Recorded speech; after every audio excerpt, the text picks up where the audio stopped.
start. Aviva, this was my idea. I lured you on to talk about a topic that I guess lured me in.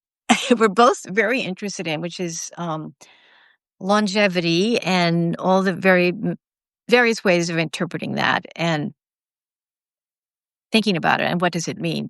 But start for a minute. Just tell us a little bit about that, because it seems to be you're traveling all over right now. Was it Australia, New Zealand, Lisbon, talking to companies about, as I understand it, gender and generational balance? And I'm translating that to mean more women in leadership, please, and hey, more older workers, because it's just makes for a more productive work environment. I'm sure that you're just a brilliant speaker and the companies love you, but tell us honestly, are they receptive? Well, maybe they're receptive, but are they doing these things? What about particularly the older workers, and including them in the workplace? What do you think?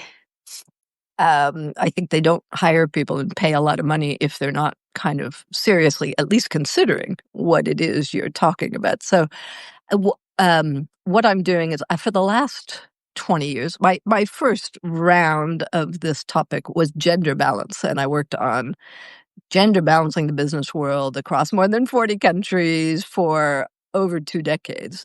For the last 5 years, because the demographics have shifted, right? It was the rise of women in the 20th century and their massive arrival into labor forces and management. That was my topic before, and it's graduated with the demographic shift into the rise of the older and the fact that we're now seeing generational balance in societies, countries, and companies. Again, for the first time in history, this is relatively new, right? It's been coming and now it's hitting. And so, yes, companies are kind of waking up to the consequences of what it is they have to do to adapt, not just to generationally balanced talent in an aging society, but also generationally balanced consumers. Like half their consumers are over 50, and their over 50 consumers tend to have most of the assets and money and purchasing power. So understanding your consumers and your talent in this new reality of a new demographic era is absolutely essential for any corporate interested in growth. But do you think they're just signing on to the idea, or are they liking it? I mean, can you give examples of 60 or 65-year-olds, with previous terrific experience who are getting, who've been out of the workforce and are getting rehired as whatever, some kind of knowledge worker? Of course. It is coming. It's not coming quickly, but if you read this great Goldman Sachs report that just came out last month, actually very handily, it shows that individuals are adapting and they are working longer. And if they're working longer, not all of them are working for themselves. Some of them are. A lot of them are getting employed by organizations. I was just with this company in Australia. They have 5 generations in the workforce from 17 to 82-year-olds. And that's what they're learning to manage, right? So is it happening, is it happening quickly? No, I think it's new. Again, I will keep repeating this. This topic on the corporate radar is not yet commonplace. So what I have always been lucky enough to work with, I did it on gender 20 years ago, and I'm seeing it again on longevity now, is you get the first mover companies, the smart ones, the ones who are a little ahead of the curve and want to stay that way, are the ones who are most active on the topic now, but everybody else will have to move it. There's no choice on this, Debbie. It's just a question of when they'll wake up and how they'll wake up. And I also do a bunch of teaching in business schools because I'm very interested in getting the topic onto the business school agenda and the executive education so that, we prepare leaders. They need to learn about this stuff, right? We've spent years reading and learning about this. We need to pass on that awareness to leaders and business leaders and organizational leaders of all kinds. Well, I can't wait for this revolution. I mean, I think it's great. I'm not planning to go back into the corporate workforce, but it just makes total sense. It won't be any faster than the It won't be any faster than the gender revolution, right? Don't hold your breath, right? This is going to take a generation or so Well, that's to interesting. So, adapt. all We're in right. a So that long big shift. All right, that leads me into my the question I've just been dying to ask you that I've been thinking about. I don't think you coined the term four-quarter life. I don't think, but you've been using it, and you use it in your little I think I bio. coined it. Who else? Who else coined? I know. I'm taking ownership. Oh, okay, all right, even better, even better, even better. So the four-quarter life, I'm totally intrigued by that because I am almost at the end of quarter three because I'm about to turn 74. Here's my thing. If it really is four equal quarters, I am not convinced that what happens between age 75 and 100 is actually even a full quarter right now, just in terms of how long people are living. And then the other piece of that is I mean, old age, whatever you want to call it, aging it's real. It just sort of happens, not a disease, it happens. So I think I'm not sure that people are as productive between 75 and 100. In fact, I would venture to say that from 85 on, they might be more of a drain on society, as in requiring caregiving and so forth. So, how do you talk to me about the fourth quarter and try and convince me that this is a great thing? And by the way, you are 10 years younger than I am. So, you have 10 more years in your third quarter. So, go ahead. Nowhere have I argued that the fourth quarter needs to be productive in anything like the terms you're suggesting. So the idea of the four-quarter model was just we need to wake people up to the 21st century reality that we are likely to live a bit longer than most people think. It's Yeah. life expectancy has been rising slowly but surely for decades. This is not news, right? It's just its cumulative impact is now that the average life expectancy around the world, not even just in, rich world. In fact, the US is one country where life expectancy is going down. It's all around the world. People are living, and half the children born today, they say, will live to be 100. So it's not necessarily that this four quarters is today's reality. It's something we need to start planning for. And many of us will reach 100. More of us than are probably prepared for it. And so the Wait, model wait, hold on. was Who's us? if we can It's not us, is not you and me. all, No, you and I are most all of likely. us, everybody. I don't expect to get to You 100. don't think you're Wait, going to live to be 100? My mom lived to 97. I'm not. I have a much Yeah, healthier, easier life than her. I I'm fully not. expect to get to 100. Well, I'm not sure I want to. I'm sorry, I interrupted you there. I mean, I do believe that those who. That's a different topic about how people want and what they feel about it. It's just, again, my job is to sensitize and build awareness around demographic shifts and get people used to the idea that life might be longer, populations are aging, and we have to navigate change and transition, not just in later life, but all the way from 0, all the way through to 100. And I use this 4 quarters because I give them little metaphors. The first quarters, you grow. The second quarters, you achieve. The third quarters, you become who you are, who you really are. And the fourth quarters, you harvest. And so the idea of harvest, I'm not in the fourth quarter, so I'm cautious about talking too much about it, which is why I follow all you guys, Okay. like Melinda and others on Substack, so I can learn a little bit what Q4 is like, right? Right now, I'm focusing very much on helping people move from Q2 to Q3. So getting that transition from the first half of adulthood to the second half of adulthood, and also to get organizations and companies to widen their aperture, because for the moment they're just entirely focused on Q2ers, and I want the business world and the employers and recruiters to start doubling the aperture to manage talent and consumers all the way through Q3. Well, I know it's just that for Q4, and I can see Melinda there, who's the most amazing person. Melinda's in her 80s, I know. Um, The statistics are pretty straightforward. Uh, a small number of us have enough money, have enough education, have some good habits, and we will stay pretty healthy, as in our health span will be pretty long, maybe certainly into our 80s. But I'm talking about right now. But the number of, I mean, unless you're looking out, 50 years, I guess you're looking out 100 years if you said that people are being born right now. It doesn't, it's just this very small fraction of us who are going to get to 100, and that maybe not even enough people to sort of explain that it's a trend and we've done something Debbie, different with our Debbie, lives. the average life expectancy in Japan today is 85. The average. So that means there are an awful lot of people who are living to 100. Well, wait, you know what? I see that Dr. Lori has just joined, and I follow her Substack I delightedly. do too. Everybody She, should she, follow Lori Lori, Marbus because she's got one of the best pens of any doctor I know. and she talks. I love it because she talks about taking very small steps to improve your health, to improve your health habits. Um, and let me just try again to say that the thing is, I think it's unreal. I think it's aspirational to suggest that the fourth quarter, at least for the next, I can't really do the math, but for the next,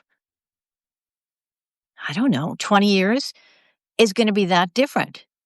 Because I mean, I've seen my parents who were very active, very, I don't know how healthy they were, but they're very active up until sort of 89, 90. And then it was like, off a cliff.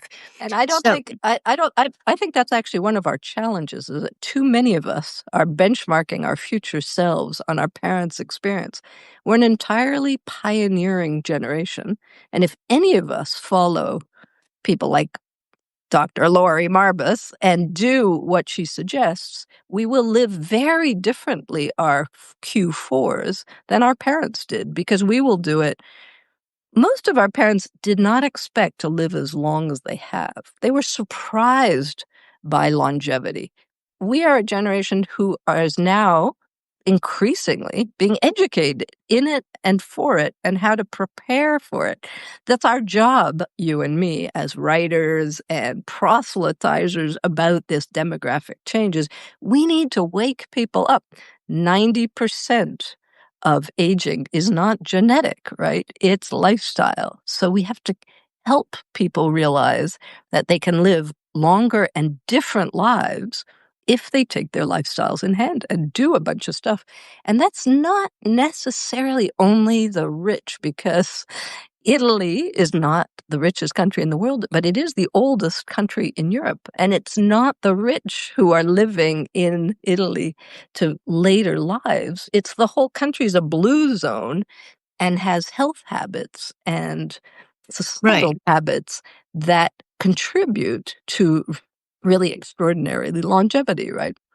So I Yeah, think you're except going to that, be surprised to see a lot of old people living a long time all around you, Debbie.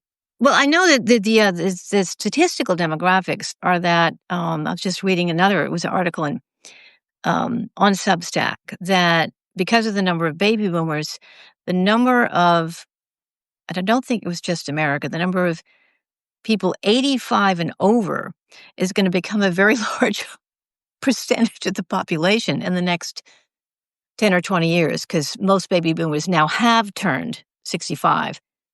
Um, but I think this is, there's something to me, and I am influenced by my husband, who's a retired physician, and his motto is "shit happens."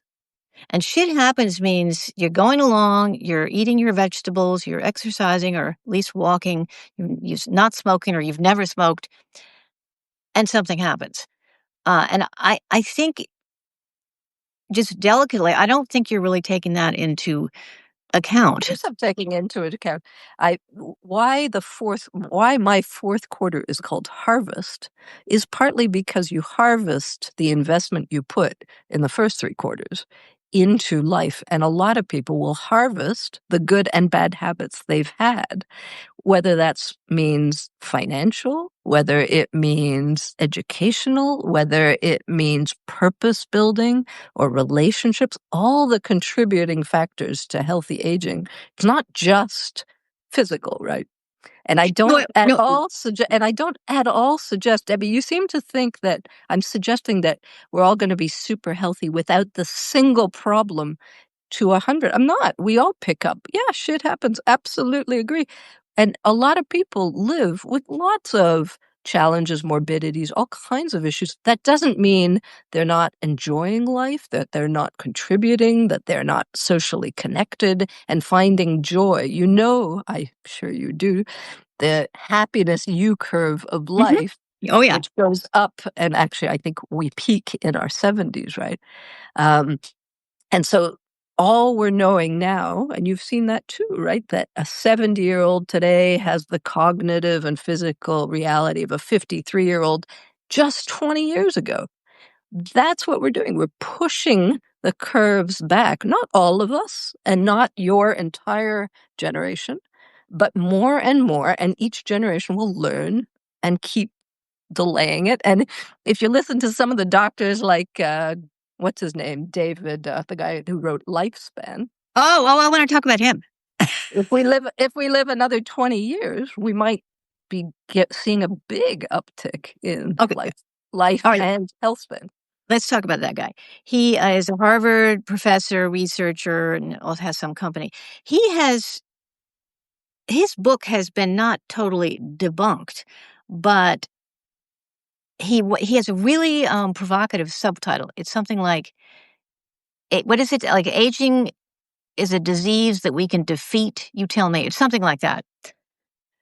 But it's He's arguing that rather than chasing after and trying to analyze distinct and multiple diseases, that we recognize that many of the diseases we're trying to cure are sub-factors of aging, and that if we attack and focus on aging as the commonality of these diseases, we can find better cures for multiple chronic illnesses.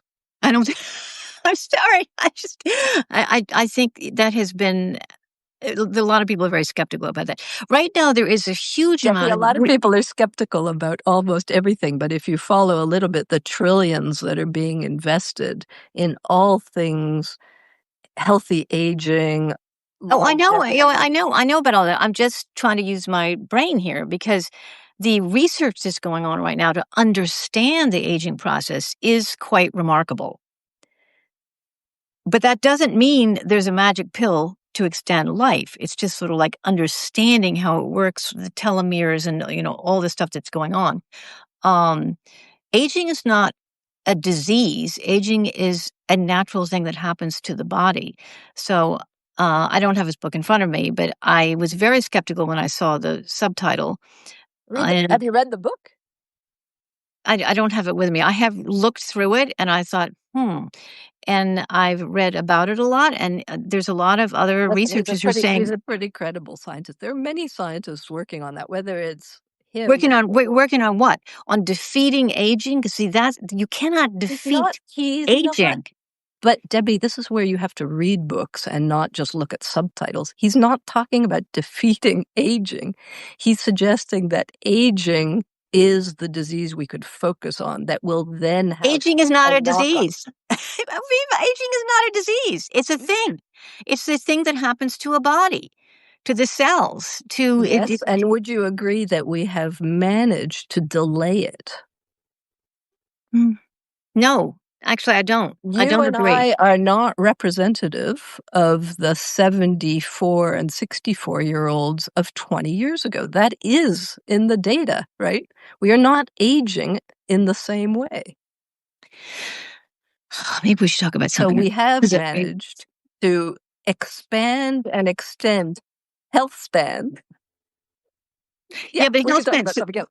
This is another The thing. data's there. I'm not suggesting that we're gonna live. He is not also suggesting that we're gonna live forever. That's not the issue. But It's, even do we living to live better and 100. longer? Well, I mean, in a vague, big picture way, yes, we can live better longer. But That's it. health span. That's all we're all working on. I don't know why you're resisting it, nor why your doctor husband would argue with that. Well, I'm the one arguing about whatever the guy's name is. David, what's his name? The author of the Lifespan book. Um, Health span. So when health span, and this is simply true because the studies are showing it. Health span, which means being able to functionally live your life any way you want, is not keeping up with lifespan. And health span, and I like this definition, has three parts to it. Physical, obviously, don't have a broken hip or whatever. Cognitive, meaning you not getting dementia, and emotional. And emotional is kind of a funny term, but it would include purpose. And I think there are it's multiple more dimensions. There's spiritual, there's relational, there's well, all but kinds I of mean, things. it's wrapped into it. But the health, so certainly right. I think the revolution right now would really be if health span were lengthening as fast or as noticeably as lifespan. And it's not. I mean, I don't know if you've been to a college reunion. I don't even know where you went to university anytime recently, but it's absolutely stunning because I just went to my 50th because I'm 73, 74. And you look around at this sea of classmates, many of whom you don't know, and many, many, many are compromised in ways that I'm like, whoa, they can barely walk, or they can, and that it just shows you that the health span is. And actually, I think we live in a little bit of a la la land because we're on Substack and we're writing about these things. We have lovely people leaving comments and reinforcing, our very positive views. But I think it's. I'm not at all basing this on my Substack experiences. I'm kind of reading all the reports that are coming up. I publish them and summarize them every Friday on my elderberries post. And the data is pretty clear. People are living longer. Health spans are expanding in most countries, not all of them. Not They're in the U.S. going up right now. more. They are going. Well, the U.S. is the one country. The U.S. and the U.K. are the two countries in the world where life expectancy is going down. So that is not surprising that health spans are also compromised. But that's not necessarily representative of the world as a whole. And I take a fairly global view, partly because I don't live in the U.S. and I'm writing from London. And the U.S. is not the whole story on lifespan. It's not even the role model on lifespan. That would be more the really older countries that are pushing on life expectancy levels and health spans, which is more Japan, Italy, Portugal, increasingly some of Southeast Asia. So I think if you're looking for kind of the blue zone opportunities, and I think what we're all looking for is how to do it well, how to scale it, how not to make it just for rich people, but how to share the knowledge that we are slowly gleaning on how do we improve for longer, better lives, because those life expectancy curves are still going up. So we do share this Yeah. goal to make sure that those lives are better and healthier for as long as possible. And part I'm of going that to. will be preparation and education, which is what we're busy doing, right? Preparing and educating people how you do it better. Oh, yeah, I'm going to say something. This is going to be a little provocative, but you are 10 years younger. And I remember only 10 years ago when I left Washington, D.C. with my husband, 63, 64 is so much younger than 74. And honestly, when I was 63, I hadn't turned 65 yet. This idea of old age, it was kind of like way off there, in the future and on the horizon.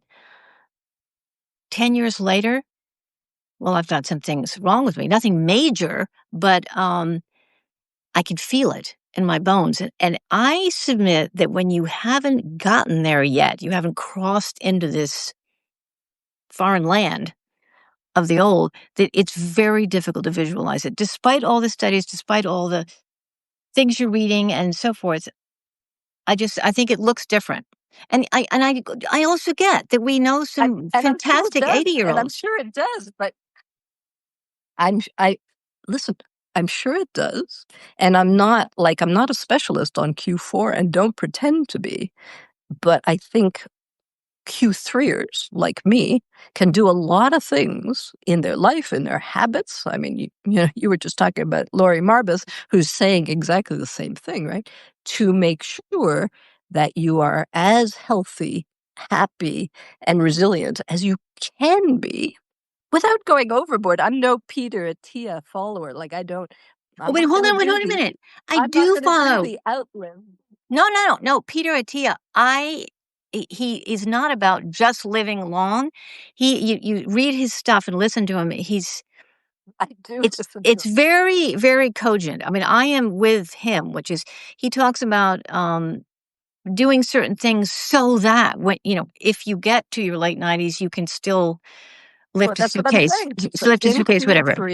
In Q3, you can really gear up your lifestyle. You can gear up as much to a Tia levels. I know some people who try. You can run up hills with backpacks full of weights to build your resilience. I'm not going to go that far No, I'm not either. personally. I haven't done it. That's No. kind of what I'm sure that's what he does, but I'm not going to do that.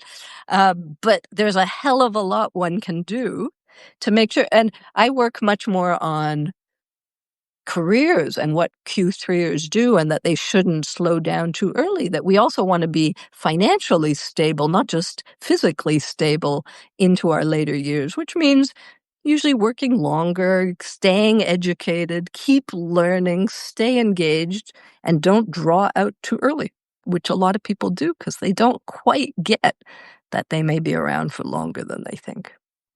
Well, that's an interesting comment that they would retire, although I can't stand that word, pull back earlier. Um, A lot of people still retire. Do you know that half the population of the US does not work full time through their 50s? well, aren't they Silicon Valley billionaires? Like, what do you mean that they don't work full time? You mean Half the people 50 plus in the UK, in the US, in their 50s, do not work consistently full time, just through their 50s. because they can't find a job or because they're an artist on the side?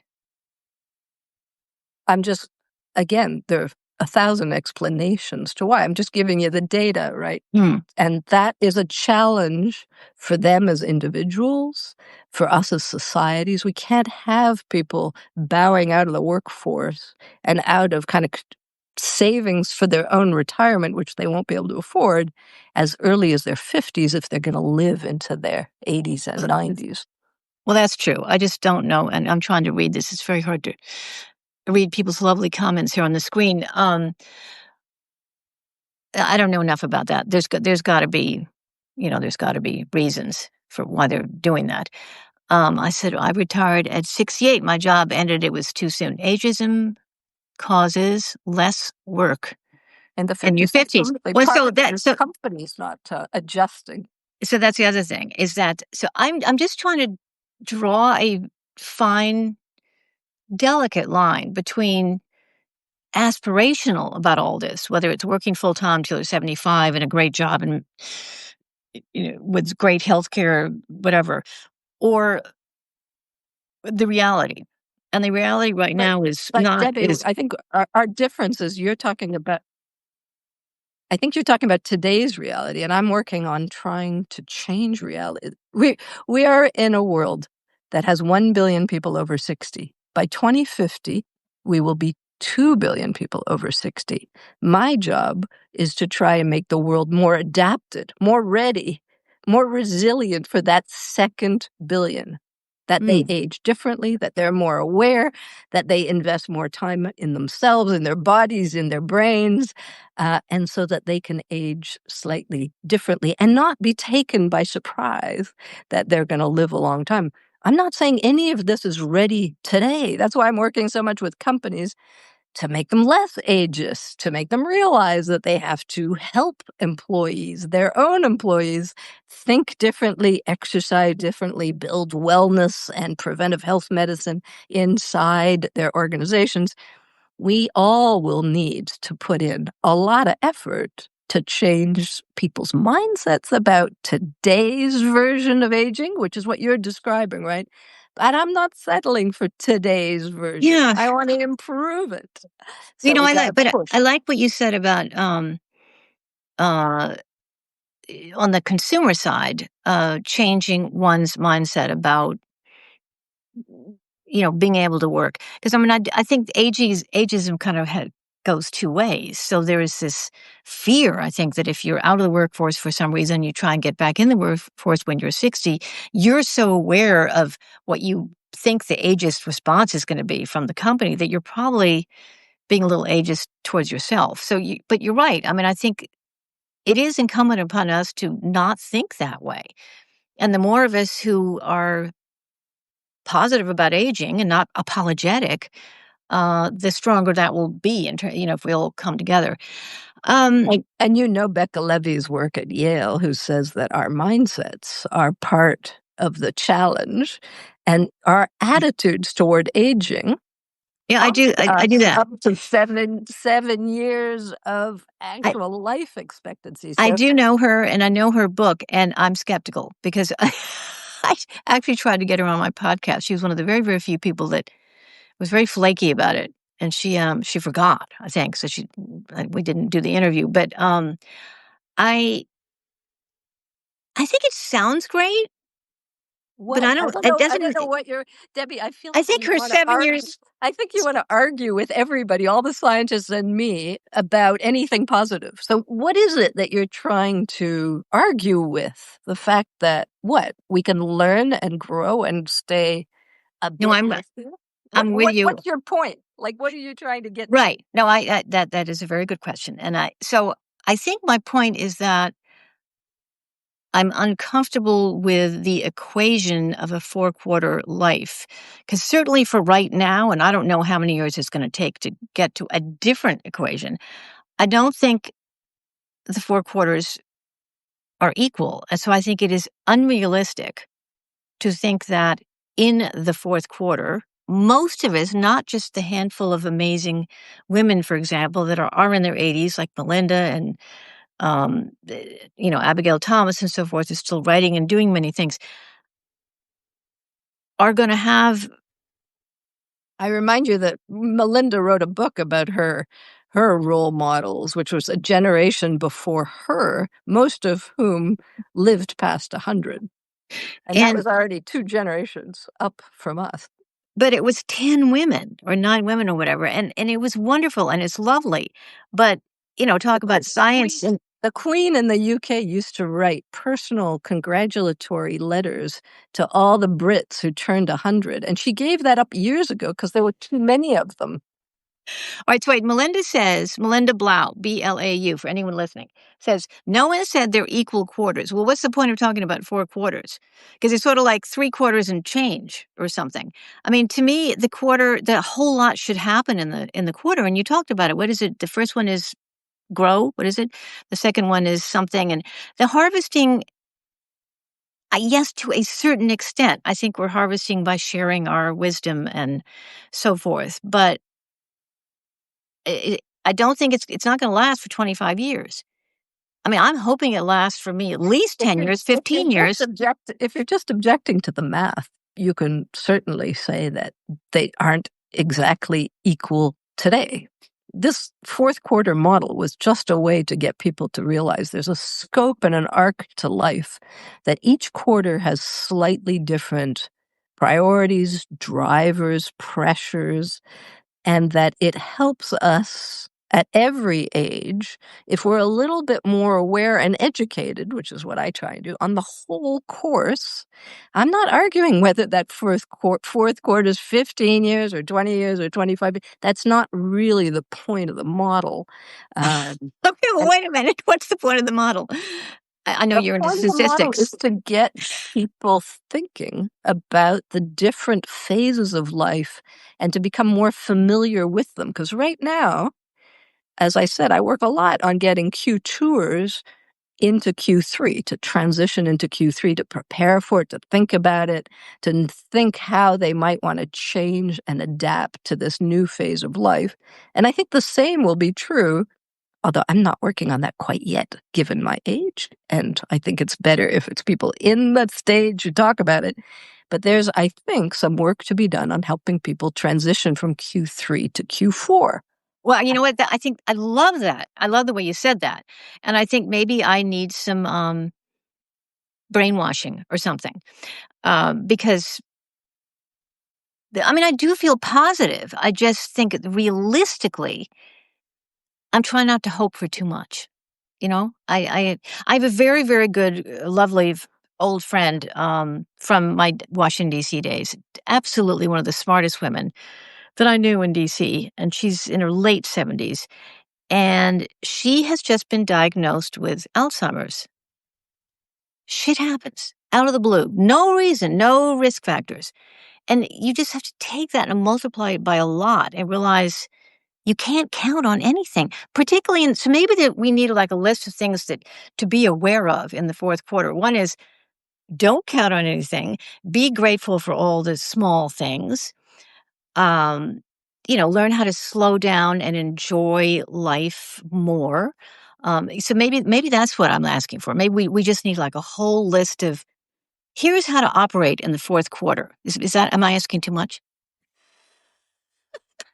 Absolutely. And I recommend another book on that if you're interested, and a whole organization called Saging International, and a book called From Aging to Saging, Oh yeah, I've which heard I of that. love. Yes, I've heard of that. Preparation for moving into Q4, which I think is very different than Q3. On that, I agree with you, right? Which is why I'm fascinated to hear and listen to people who are already in Q4. And what's interesting and wonderful, I think, about Substack is for the first time, really, we can hear what it's like from people who are there and who are writing about their daily experiences of that age in a way we've never been able to before, right? And so I'm learning what Q4 sounds like. Okay, it's a small population, but it's the beginning of preparing myself for what that quarter might bring and how might I prepare myself for it. And that it should be the same or perfect, or I'm not arguing that it's going to be totally healthy or whatever. And I think we should do our wills and start writing our memoirs and do lots of work of harvesting our lives because we want to have a good end, right? And there's some wonderful books that are coming out on how you might Right. want to about that. I mean, maybe when I'm saying, because you're right to keep pressing me, is that one of the things on the list, and Melinda Blau just said she's going to write the list, so I'm going to hold her to that.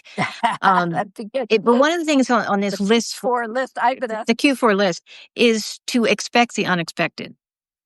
Yep. I mean, and that's hard for me because I'm like, oh, I'm just fine, and I, but but that's not true. Friends, yeah, they break a foot, they break a leg. It's the beginning of a harder shift. You get some kind of illness. There are losses. There's all kinds of. There's war. There's cataclysms. There's geopolitics. There's our own personal health. There's a million things that will happen to us in the next couple of decades. We cannot know what they are. So yes, dealing with ambiguity, loss, failure, what Bruce Feiler calls life quakes. Shit, of course, happens. But part of learning how to manage and navigate these long, complex lives in a shaky world is to be prepared and have some notion of where you stand on the life course. And what are some of the role models ahead that might inspire you and give you hope for what's coming? Diane Keaton, wasn't she 79? I was just stunned. She died, you know that it's the actor. She died a month ago or something. And I didn't it wasn't clear at first what the cause was, but I read it was somewhere that it was pneumonia. Um,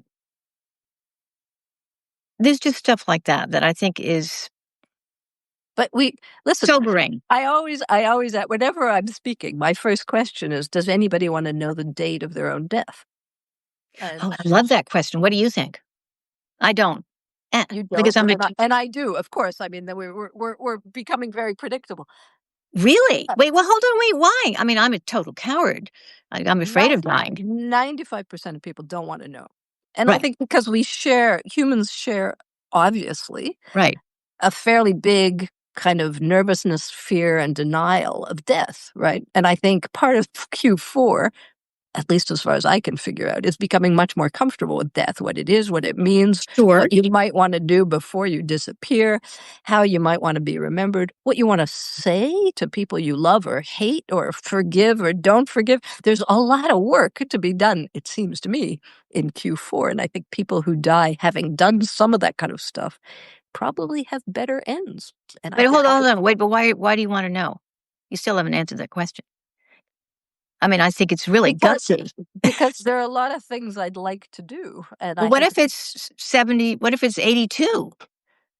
Damn, that's not that long from now. I'm 64. I already think, listen, I have done everything I dreamt of doing. I have 2 wonderful kids. I married 2 wonderful men. I've accomplished most of what I had hoped or expected. That's fine. Everything from now on is bonus, and I'll do a bunch of Mm, stuff.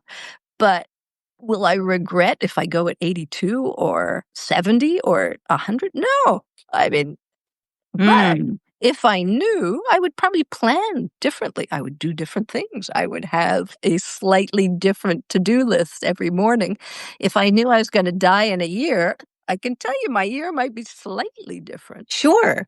Well, I'm totally intrigued. I'm very ambivalent about almost everything. So I don't wanna know, because I just would get, Which may be a very interesting exercise for you as you transition into Q4. It's what would you like Q4 to be? Like, you can have an intention around it, right? What well, would I you thought, like? What have you I mean, I would love if we had more time. What have been your first 3 quarters? Like, how would you summarize your in one word, your Q1, Q2, and Q3, and what would you dream of for your own Q4, no matter how long or short it is? oh, I don't I can't do that other than, good, good, good. Oh, Um, come on. 0 0 to 25. Give me a oh, word. What was it for you? oh, you mean for each of those quarters? Yeah, Oh my god, Aviva, this is a coaching exercise I I do. coaching, well, I tell you what, I think the number is going up because I think I've gotten a lot more self-confidence and et cetera, so I don't know, 18, 21, 23 years, I don't know, I mean, I just think the number is going up. Um, and for what's coming up, I mean, yeah, because I don't really think of myself as having a negative mindset, but I do find myself questioning some of the books, some of the writers you're talking about, because I'm very skeptical when someone says, like David Don't worry, Sinclair. you keep going on about that. Don't worry about that. You can be skeptical about any I wanna know what you would like for your own What Q4. would I like? Well, blue sky. I would like to write another book.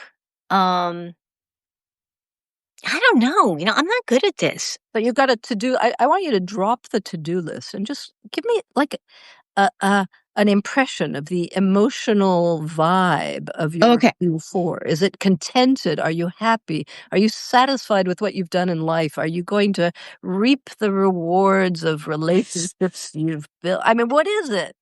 Okay, that's That it. That's good. I cannot stop striving. I want to learn to speak French fluently. I want to have a I want to live in France for 6 months. I want to, I'm going to keep my husband. I'll keep the same guy. Um, what do you wanna be? You're giving me a to-do list. I want to know what you wanna be. what do I want to be? I want to be, I don't know, just calmer, more accepting, more slow down, really sort of appreciate each moment. It's not easy for me to do that. I guess is that a being? Is that rather than a doing? I want to learn how to be more than do. I'm very conditioned to do. So that's not very specific. But that brings me to another very interesting point I was just discussing with somebody yesterday, is that I think our, Calvinistic Anglo-Saxon cultures are value productivity and doing above all else. And so they're a bit challenged with Q4 because we tend to value doing a little less. And so that's where the being comes much more into being. And you see, I think a lot of continental European cultures struggle a lot less with being I old think that's true. and being stiller and more reflective, which I would agree is probably in many people's view part of a nice Q4, right? We don't have to have the American version is bucket lists and doing things and, but I think that's more Q3 and Q4. We want to maybe have a little bit more time to digest and reflect the lives we have lived before we leave. It sounds great. It's all very aspirational. I think it sounds great. When you and I were sort of going back and forth in our notes saying, "Oh, don't forget, Friday at 11 a.m. Eastern," and you wrote something like, "We're going to talk about purpose, productivity, and longevity." So, join us. So, talk about purpose and productivity because how does that apply to um, how does that apply to the fourth quarter, or does it? Are you saying maybe it doesn't? Yeah, exactly. I think the Anglo-Saxons struggle with Q4 in part because we are so geared to only valuing productivity as as a measure of our worth on the planet. And I think that's not what Q4 is for. So what is Q4 for? I think is very interesting. And how much we build and listen to our elders, how much they're helpful in connecting younger generations. And, I love the story. I'm particularly attached to the story of the friendship bench, the Oh yeah, grandmother's yeah, bench yeah, yeah, from yeah. I know about Zimbabwe. that. I love Where that. grandmothers in Q4 sit on a bench and are available to talk with very young people who need a little help, a little advice, a warmly compassionate listening ear. I think that's a very nice metaphor for what I would hope Q4 to be, is still of service, still contributing, but not necessarily productive in the way our very economically driven Right. cultures would measure. And I love that. And unless we need expensive caregiving or something, um, in which case, Even if we need expensive caregiving, that doesn't mean that we can't listen to the young and be there for them and be still contributing. mm. All right. So did we That settle the, that? sur- What the you're going to do? surprise from a lot of the Japanese experimentation is, and I was just talking to somebody in Singapore about this, is the Q4s don't want to be helped. They want to help. And so part of our job is to find mechanisms and roles where they are fully contributing and appreciated for what we can still give, even if our bodies aren't perfect and we can't Right. go as fast. Well, We can still give. I know. I agree. I couldn't agree with you more about that. And that I think is an awareness education project to make people realize that you can. I won't use the word productive, but that you can contribute in a meaningful way if you're 85. Like connecting generations or mentoring or something. Or just being. I mean, uh, I love my favorite psychologist, whose name I can't remember, said the role of the mother in a family is to be happy, just to show happiness, as you're talking about aspiration, is to show that happiness in this world is possible. For the younger generation, that's quite important. And I think that's equally true for our elders. I do think if we had elders who could model, show, be what contented, calm, serene being looks and feels like, that would actually help the younger not fear aging quite as much as they currently do. You know, Part of why we fear aging is because we disrespect the old, we don't listen to them, they right, become visible, right. and we shunt them off into separated retirement homes. If we didn't do that, if we had different rules, which some countries do, for the elders, it would be not a traumatic experience, but a very valued part of life. Mm. You know, I love that, what you just said. I think that's an excellent way to frame what you could do when you're old. However, if the role of a mother is to just be happy, I completely failed. And I have 3 adult children and 6 grandchildren because that It's not just is not me. just it's not just to be happy. Mothers do a lot more than that, but the essence of Mm, the gift that psychologically whole family system is the importance of the mother role, is this mm. idea of showing that happiness is possible even in, really chaotic, nasty world. Well, I'm looking at the time here. What have we Do we get questions? I mean, there must be well, always. we get the questions if I'm having a little trouble reading them because of my eyes. They're in there. Do you see them? They're sort of at the bottom of the I can't. I can only see them okay, one of blackly. them someone just said, "Not all of us are mothers of actual children." Yes. Love elders as models for younger, to But fear I aging just come. less. Can I just come back to that point? Not all of us are mothers of actual children, but that doesn't mean that we can't take on that same notion Sure, of yeah. being a motherly figure to future generations in a variety of ways. Well, so let me ask anyone who's listening, do you have a specific question for me or for Aviva on the And 4th quarter or anything else? Because I think I can read it, and even if Aviva can, I can read it out to her. You've had some marvelous comments. Um, And we focused a lot on the fourth quarter, but I'm happy to answer questions about any of the quarters because I'm interested in all four. I think the other thing with the 4-quarter model is it doesn't focus on any one quarter. I'm not interested in focusing only on the old. What I'm really interested in is the life course and how to navigate it and how to create intergenerational connections that make each quarter more valued and valuable. all right, I'm sorry, I'm getting really close to the screen. It says, "Do you?" Do you I can't. approach every day thinking it could be your last to wring fulfillment out of those hours? All right, I'm coming. I mean, realistically, I can't do that. But what about you? Maybe you can. No, I don't either. I'm a little optimistic on my life expectancy, and I'm only 64, and I'm beginning to see elders like Debbie and Melinda and lots of others that Oh, wait, I can. I don't think of myself as an elder because elder has to be wise. But You and don't this you don't have to, Debbie. I can think of you as an elder, and I don't care what you think of yourself as, right? there is a gentleman named Simon. I can't even see his last Hi, name. Simon. And the He's role of the father, I think I must be the only guy here. I hope you're not the only guy online. I hope not, But but I think the role of the father in this is, I wish I could remember the psychologist. He's obviously very famous. And it's all in that book, The Art of Loving. And he said the mother was happiness. And I think the father, if I remember correctly, and you probably know better than me, Simon, I think it was boundary setting. what?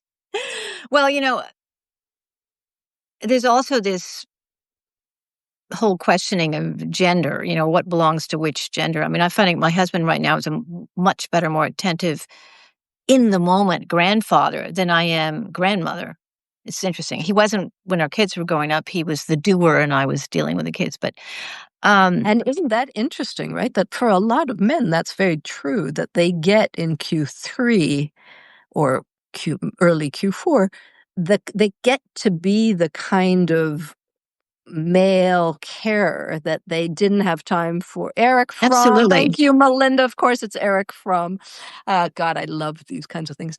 Eric Fromm. And Melinda, do you remember what he said the role of the father was? I'm going to go back and check on that. But I think it's blissful that these guys get to do with their grandchildren what they didn't know, weren't educated or socialized to do with their own children. And they get a second chance with their grandchildren. It's And there's some things I'm not just I mean, I don't know. I just can't read it. Something. Majority, The not just older, but Reaper, the Grim Reaper. I have touched hundreds of ages and majority, not just older, but I like the idea of being happy. So, having just had a large birthday. How old are you, Simon? Are you Q4 yet? And am I going to see you in Vienna next week? no. Nope. Melinda doesn't remember what the. Okay. All right. Well, Avivah, I'm going to, so we don't keep everyone on too long. I think you have uncovered. Well, you've uncovered that I have a lot of questions. I'm open to thinking about things in different ways. I mean, I guess in terms of being, I'd like to continue being not set, but open to changing, evolving as a person. That's a goal. That's a good. So, and I certainly learned a lot from you and love reading your elderberries about all the different things you're doing in the studies and so forth. So I don't know my mantra for the rest of Q3, and I don't know about Q4, but I think it's applicable, is very simple. It's just to grow and give. I like that. We can keep That's good. that for a long. All right. Well, I'm going to keep thinking about this and refining it. And the list. This is something I'm going to pursue with Melinda and others. What is the list of things to keep in mind in Q4, including expect the unexpected? So if that sounds good to you. Sounds good. We'll do another one of these.